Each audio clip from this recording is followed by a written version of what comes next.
what it is. We're going to get to these. We're going to get to these, I promise. So, if you're wanting a quicker video, this probably isn't for you. Well, I'm almost done with my coffee / I put a little splash of coffee in with my raw cacao drink, so I have a little bit of water nearby. I didn't really plan that part. But I want to start with talking about somatic therapy is extremely important as a discipline. I said as a discipline because as an adult you want to talk yourself out of playtime because there's technically all these other valuable things to be doing. It is Venus Day.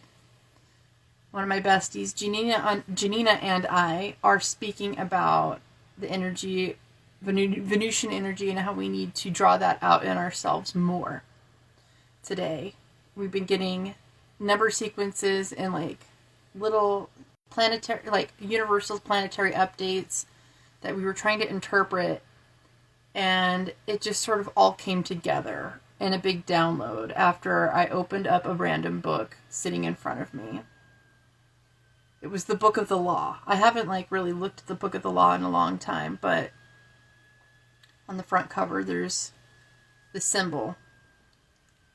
And if you know what I'm talking about, it has a bunch of sevens inside of it, and sevens have been an integral part of the messages lately. So it really came home that the feminine needs some acknowledgement.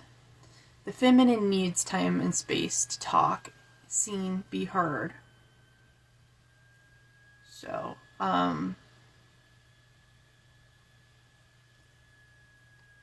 this also ties into my, it's like, I feel like I'm a poster child for talking about my feelings because all of you fucking relate to what I usually most of you relate to what I say, at least for my DMs. I have a moon conjunct Chiron in Gemini in my natal chart. It's in the 12th. I read my chart in Placidus most of the time. So, if I were to read in whole signs, it would look like it was in my first. It's a whole different chart, basically. But to me, my rising is where my first house begins. So that would be my, the beginning of my first house is 15 degrees Gemini. So everything above that is 12th house in Gemini. And a little bit of Taurus. I just amused myself. So that causes me to bring up things from my subconscious in order to help other people feel seen and less isolated. So it's part of my gift to be able to sit here and speak on my experiences in order to let y'all know that you're not alone. And if you choose to work with me, you'll know what quality type of person you're dealing with and what I've personally had to come through my whole life and who you could be dealing with spiritually. Like, you have to vet people and use your discernment. So I like to provide the tools for you to do that properly, which is me speaking on my life. Because nobody else can really talk about that but me. Even, that's the thing about perceptions. Your siblings, even though they might have been through the circumstances with you to a degree, won't remember it the same way. Ram Dass was just saying, I was listening to one of his lectures, as I do. He was saying that two people can travel through a town, but you're having different needs, so you're paying attention to different things. One of you is hungry, so all you see is restaurants, and the other person is worried about, the back tire is getting kind of low, and you need a service station, so you're clocking all the service stations and gas stations along the way. Something similar to that.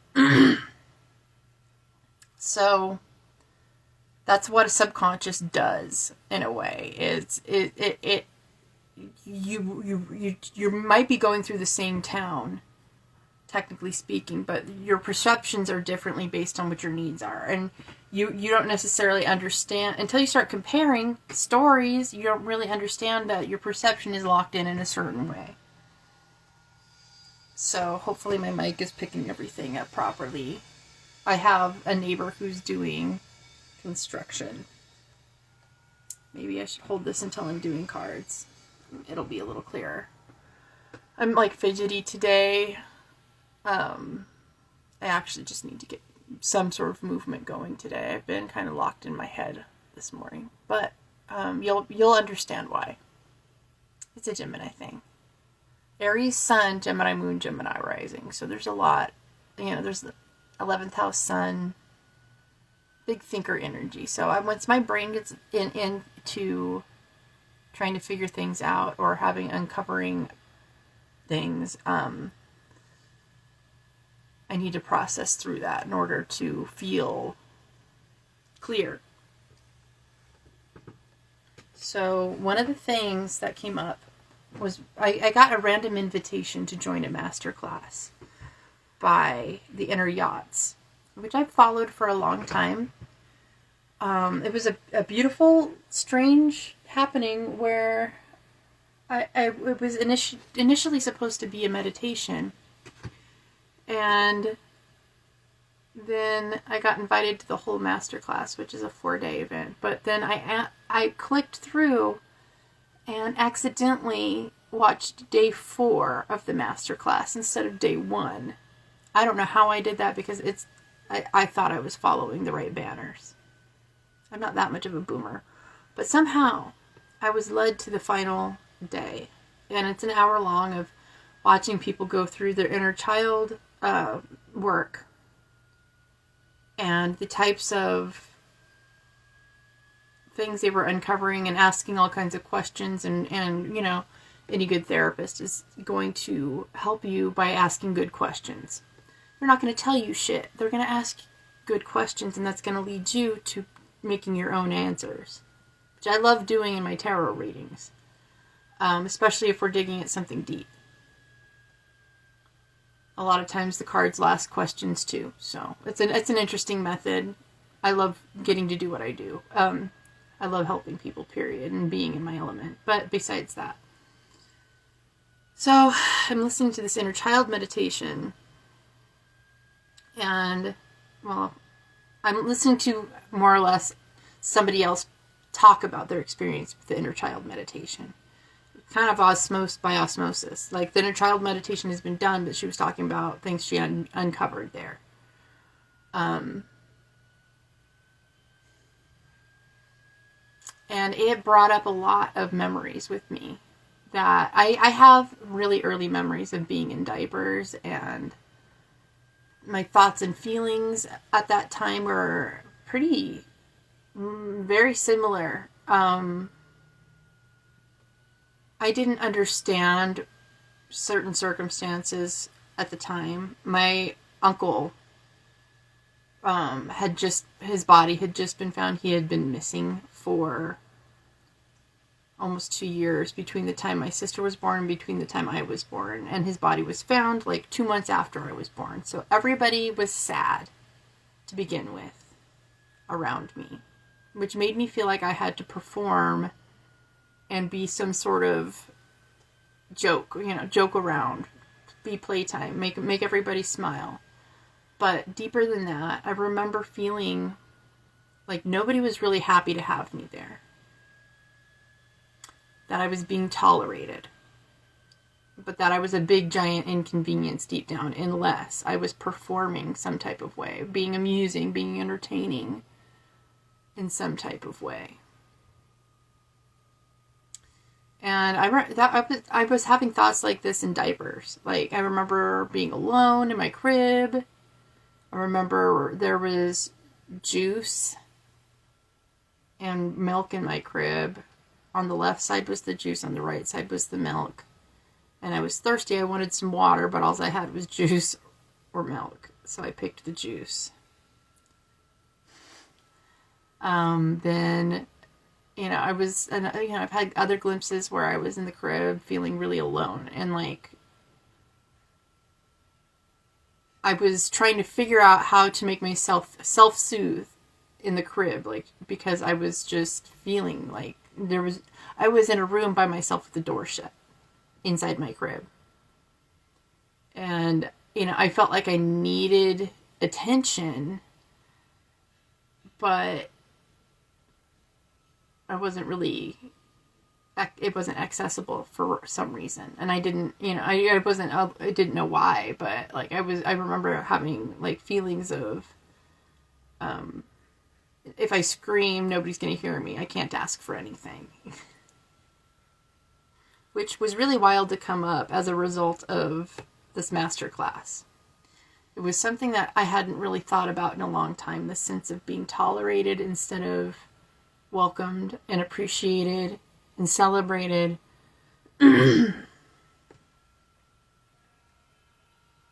So,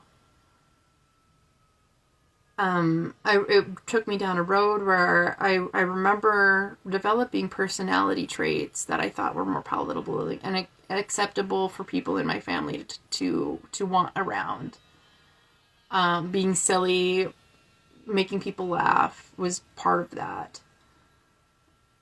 Performances.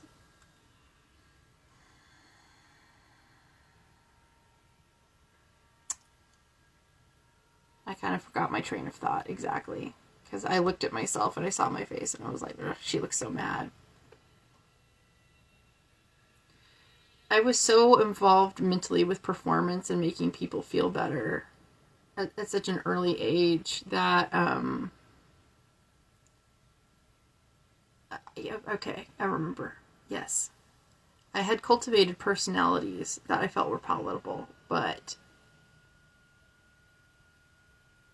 it wound up making me feel unacceptable either way, because if I was showing my real self, that wasn't acceptable, and my cultivated personality that everybody was supposed to like didn't exactly fit either. I wasn't exactly welcomed in that state either.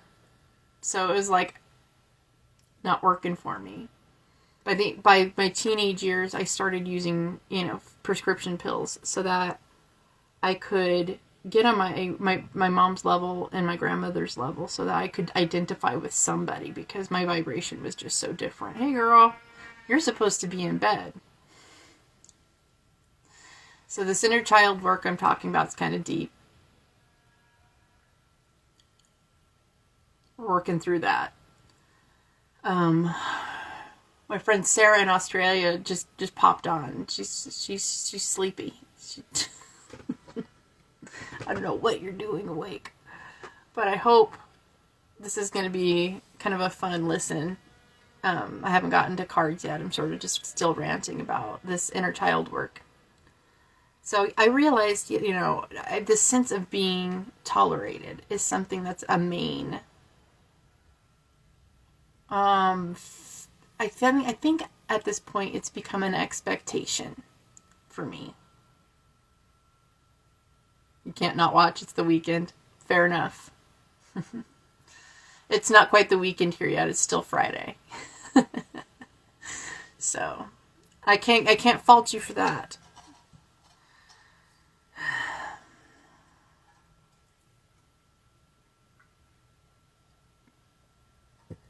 So this thing, it carries over all these wounds of not like, I'll say it again, like one of the reasons why I didn't feel tolerated was my mother insisted I was an accident. That was what she called me when she was talking about how I came into this world quite often. As I grew older, that became, you were supposed to be aborted and I saved your life, so you owe me. And all the while not wanting to know what my personality was and what I stood for. She wasn't interested in knowing that. So there's this combination of things that are involved with this whole childhood thing. But as an infant, even in diapers, I was fully aware of being an inconvenience, not quite being welcome. So I always feel like that to this day, and pretty much all the circles that I'm in, I have this expectation of people just being nice to my face and talking shit behind my back, or, you know, less that than I used to be, but, you know, that was something that I carried around a lot for a long time. The one I carry around now still that I'm working on is just social anxiety and feeling like people are just being nice and like I'm talking too much. And they're just like trying to find an excuse to end the conversation, and I need to let people go quickly. My grandmother used to be a talker, and I would watch people try to back away gently. So I'm very sensitive to not taking up too much time for people and being a pleasure to speak to. So there's that tie-in of being a performer in all of my interactions, because I want to be valuable. Because if I don't do those things, then I'm not valuable. In my head, anyway. So this is the kind of things that I'm coming through. Which fucking suck. And then I had another memory that my mom ran over my dog with the car and then didn't tell me that she gave it a shallow grave. And I was, you know, I got all mad all over again. Like, why? So it really ties in, like, when I always talk about this, but if you weren't loved and accepted by your parents early on, you accept some bullshit. You accept, like, you allow people to treat you a certain way until you wake up and realize, like, that's not your default. You deserve more, and you start demanding different from yourself and others, and you start raising your vibration and being dedicated about it, and instead of following feelings that don't make sense and just being in a bad mood, you're actually trying to unpack them and find the source of the issue. So I went all the way back to diapers, right? So I because I got into this masterclass backwards, I unpacked what I was learning yesterday morning from this class, and I just sort of sat there and did my own inner child meditation until I could figure out his method, because I have to watch it all from the right sequence now. But I gave her a little hug. I told her that I was happy that she was in the home, because something I never really heard, like, I'm so glad you're here. So I'm sensitive to that. When I get told, you know, that I'm being enjoyed, people are enjoying listening to me. That is so wild to me, because most of my life I didn't have people acting interested to hear what I had to say. So thank you, people like you, Sarah. People like anybody else who gives me time and comments. Like, it blows my mind that I could get there, but I know I still have, like, work to do. Nobody's perfect.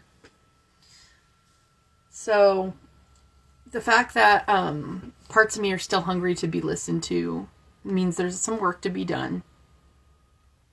And it makes me very glad to be able to unpack this live and show people that you can go through some pretty horrendous things, but you don't have to be under the horrendous things. You can still be of service. You can still show up. You can still have baggage, but you don't have to put that on anybody else. You can hold that baggage with compassion for yourself and still shine and still be quirky and still have your heart on your sleeve. You don't have to become jaded. If anything, days like this where I have all these memories come back up of how difficult and how mean people really were to you at an age where you were vulnerable. Like, whether it be, you know, other students in class, your classmates being jerks, or adults, grown-ass adults, perpetrating some type of abuse or making fun of you, because, oh my God, nothing hurts worse than an adult making fun of you to your face as a kid too. Like, that's another type of humiliation. So if you've been pushed around at all in your life, you totally understand. You will carry some of that shit with you the rest of your life. Like, it becomes a tape in the back of your mind. But hopefully me sitting here and processing these things openly will, I don't know, show will show that it's an authentic process, but you can get through it and you can become a softer, less paranoid person. Pronia, what's the other word? Where you, instead of being paranoid, where you're expecting the worst all the time from people, you start to suspect the best by like people are conspiring in your favor instead of the other way. I believe in that. I believe that people do conspire in your favor. I believe the universe conspires in your favor too, ultimately, because I've seen that happen regardless of the shit that I've been through as a seriously vulnerable little kid that had some fucked up shit happen. And I forget this shit and it all comes back up and I'm like, damn, that shit hurt. I'm even surprised that it happened. Like, as an adult looking back on seeing other kids that were that age, at my gym or whatever, and I see people taking care of them and being cool with them, and, that's what they deserve. The kind of shit that I was living through was absurd. And I can kind of forgive it too at the same time, because I know everybody's kind of doing it for the first time. Nobody knows how to be a mother or a father at first. I was my dad's third, so I can kind of give him a side eye a little bit for being absent, but I hope I'm making myself quite clear that even though I'm sharing a pretty gnarly story, going through your subconscious and your deeply seated memories has immense benefit in the way that you move forward. Yeah, object impermanence makes the hard stuff slap you like it just happened. That's fucking facts. So, yeah, my nervous system did get dysregulated. I just started wearing this watch yesterday. My best friend gave it to me because she got a new one. And it showed me what kind of sleep I had last night for the first time. And it was trash. Like, it was 6.5 hours of sleep. And I'm happier at 8. And, I slept light, not heavy. So, just could have been better. But that doesn't mean that I'm doing it wrong. It just means that I need to baby myself a little bit more today and indulge this Venus day, this Venus energy, this loving, nurturing softness, taking care of inner child impulses. Like my little kid, that little kid inside me, she loved, because she was so pulled towards performance, she wanted to act, she wanted to be on stage. She went up to a director one time and said, you should have me in your plays. I would be good. And he's like, come audition. And my mom wouldn't let me. I also auditioned for band. There's an airplane. Hopefully this mic is helping, because there's a lot of interference today. But we're getting through it. I tried out for band. I tried alto saxophone. And he's like, you're natural. And my mom's like, no. So I've always wanted to do something. So because of time and energy and limitations, this is how I'm winding up being able to show up for you guys. This is my art. My reels are artistic. I paint. I would love to be a music maker. I can sing a little bit, but I wish I could create a melody and write lyrics. Like, that would be beautiful. I enjoy messy dancing and having fun with dancing, but I'm not a professional. Stuff. I enjoy bringing out my inner child and being curious and and playing with thoughts. So hopefully that all makes sense and ties together with Gemini season, what it really is to be somebody that embraces contrast, because Gemini doesn't have a choice. Most mutables don't have a choice here for embracing contrast, something god awful and goddamn entertaining at the same time.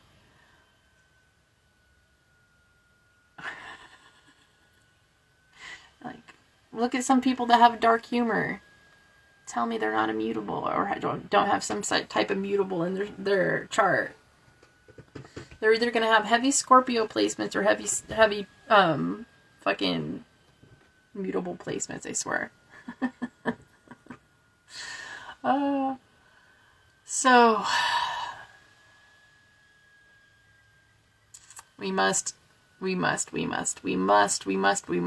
out our basements. We must go there as far back as we can remember. We must acknowledge those wounds, or they will take us over every single time. And this has nothing to do with the little reading I wanted to do. This is just what was on my mind. I don't know which placement is the best for this mic. Hopefully y'all can hear me anyways. You know, I'm just like thumping on it right now, but hopefully y'all can hear me like this. But as far as my card prayer, I haven't done it yet, so we'll get started on that. Spirit of angels of truth, love, light, benevolent darkness. Please allow only the energies that have our highest good in mind. I ask that you allow anybody who's watching, their ancestors, their deities from the other side, their spirit teams that they might work with that want to come through, allow them to come through, but only if they have everybody's highest good in mind. We don't want any entities sowing confusion or bad feelings just for the fun of it. We want all of those confusion energies to be left out. I want to be able to say these messages as clearly and concisely as possible so that I can get out of the way of the message. I ask that my ego to be removed as well, so that doubly ensured that this message is not coming from me.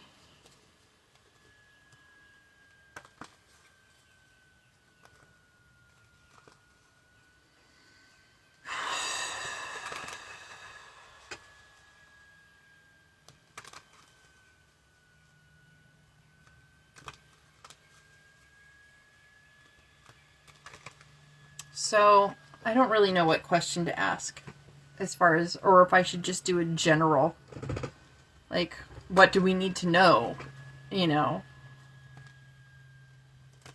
I think I might do an advice, do, don't, a 3-card advice, do, don't, and then get deeper if we need to. But I feel like there's a lot of heaviness in the air for it being Gemini season.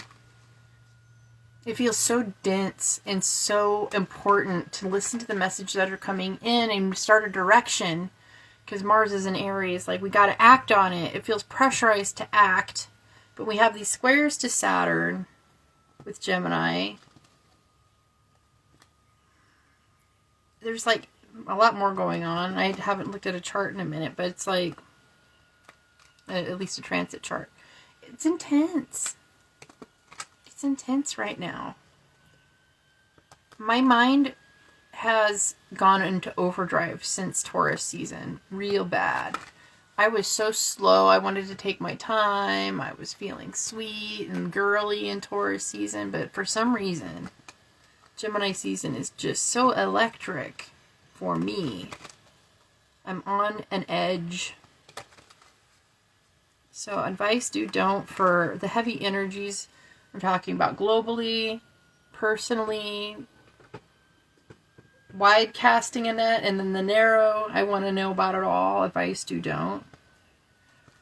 If we feel like we have the world on our shoulders, whether or not it's our own world or the actual world at large, what can we get for advice and a do and a don't?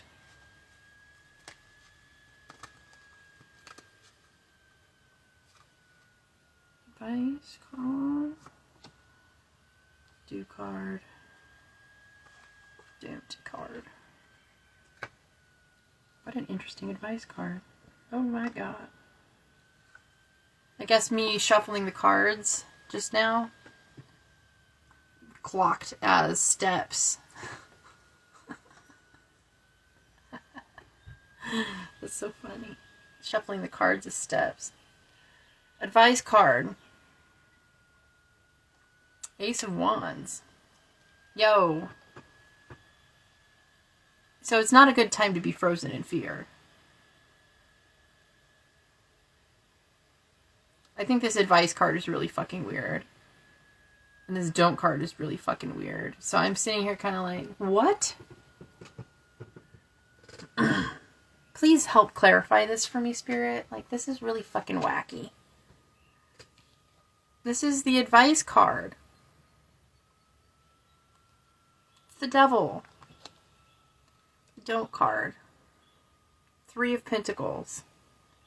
Which I already kind of, I'm starting to get an expansion on an emotion of what this means. I'm getting a feeling impression. It's so fucking, it's silly. It's silly. This is not a good time to be mapping out. It looks like planning is not the best thing to be doing. This is the don't card. This is blueprints, going by the book, being exact. This is an architect, and you can't not be precise if you're making a building. You know, each measurement has to lead to the next measurement. If one corner's off, you're not going to have a stable building. So if one contractor's not working with the other in harmony, this is usually a teamwork card, then it's all going to fall to pieces. But this is our don't card. So this is about not being precise, not expecting a lot from people around you, not expecting teamwork, not expecting to be on the same page. So right away I'm seeing lower your expectations from others right now.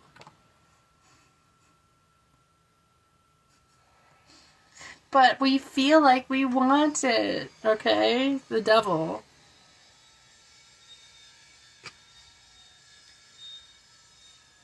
This is giving Tom Sawyer, if you know the story of Tom Sawyer. I think it's from the book Huckleberry Finn, but Tom Sawyer's in that book too. He's painting the fence. And he's making painting the fence look so fucking fun. He winds up getting the whole neighborhood to help him paint the fence with him.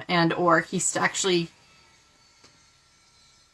gets the other kids to do it at some point. Like, he causes so much interest on whitewashing this fence that, you know, he's not being a good team member. That's what this fucking reading is like. It's like, do your business as if it was brand new. Start over mentally. Act like you're a fish out of water. Go about your routine with brand new eyes. Remember what inspired you in the first place. What got you your creative spark, what got your juices flowing. We call this card, you know, like the Ace of Dicks. It's like what gets you excited? What gets you moved? What gets your go? What gets you going? Like, you know what I'm saying? Like what gets you inspired? And this is also kind of a card like that. This is compulsion. This is a little bit of obsession energy. This is like, these are what to do. Like, it's okay to be a little bit, a little hungry, a little thirsty right now. A little reckless, if you will. But don't expect other people to be precise. Lower your expectations. Fresh eyes, yes. The devil doesn't necessarily mean something bad. It's not the worst card, but it depends on what other cards are around it, generally. He gets a bad rap. We think compulsion, lying, cheating, stealing, doing anything you can to pull the wool over somebody else's eyes, but it's not always that. Sometimes it's letting your instincts bubble up, letting your kundalini rise, letting your whims take you places. Like this morning when I first mentioned the Book of the Law, like in the beginning of this live, the Book of the Law, I picked it up randomly, and then I got a download from looking at the symbolisms in the book. You have to follow your whims and be creative and start fresh.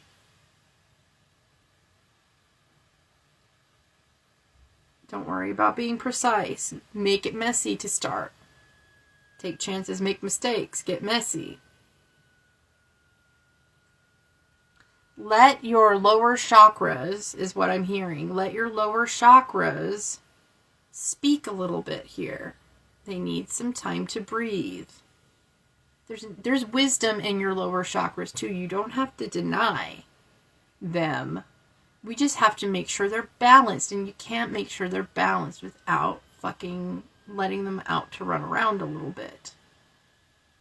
We have to have all of our chakras aligned in order for everything, all the systems to be working correctly. But we're not here for precision. Again, that's the don't card. We're not here for having high expectations from other people. This is that energy where you're whitewashing that fence and making it look so fun. Getting so love drunk on your daily tasks, on what it is that's in front of you, that you're just intoxicated by the process of life itself. I hope I'm making sense.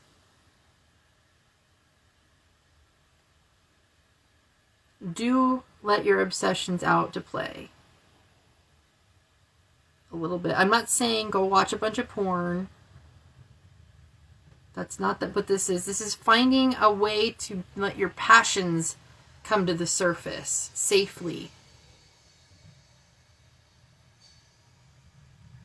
Like, be a little indulgent without leaving your goals, okay? You can have some hedonism. This is advising hedonism without disrupting your goal pattern. So you be clever. Don't expect people to join you. If they do join you, just keep it light. Have fun with it. Don't try to mark it down as the rest of your life or whatever. Don't make it more serious than it is at the moment. Spend time with people. Don't try to make this anything that's heavy. Play.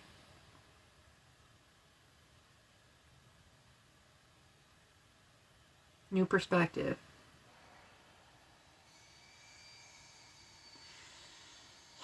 Don't look for new inspiration in old places, is what I'm hearing.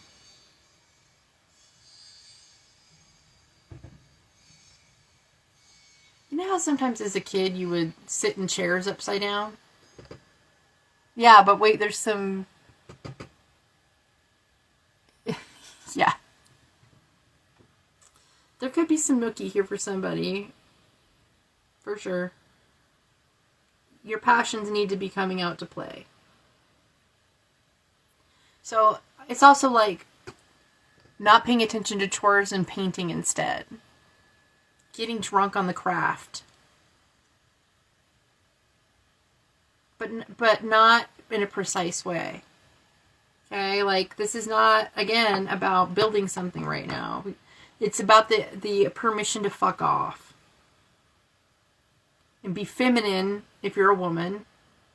That's an important message of the day. Or a feminine person, you need to indulge your feminine side today. But yeah, what a big message.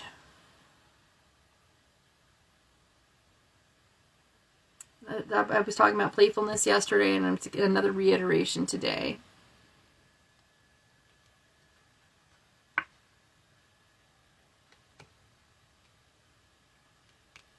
Wow. Okay, I guess I'm gonna end this here for now, because I feel like this is already long enough. But thank you for watching. Hopefully everything ties together and makes sense for y'all by now. I always make things and don't remember what I said afterwards, because a lot of times I'm channeling the information. I step out of the way and then it all comes out. So hopefully it all glues together. Alright, so it is Friday again. It's Venus Day. Take care of your body, take care of your spirit. Be a little indulgent. You're cracking me up, Sarah. You're crazy. Oh my god. Just a little...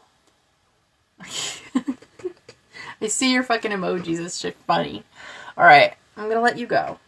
I have many things to accomplish in my life to make myself feel like the cards told me to feel.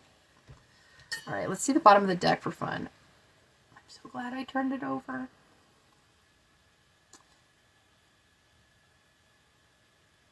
This is a good sign to be quiet and listen. If you want to withdraw from people in the next 24 hours in silence, do so. It's going to be fine. Have the internal wisdom. Trust your intuition. Trust your feelings. That's the feminine element. We got balance here. I don't feel like you will be getting off track with her around too far. Even though the Devil's here and the Ace of Wands is here, which is very sexual, very passionate, very spicy in potential. So love is still in the mix. It's not all lust. But the big emphasis on creative energy over actual... Alright. I'm out. I love you guys. Or is it... What would you...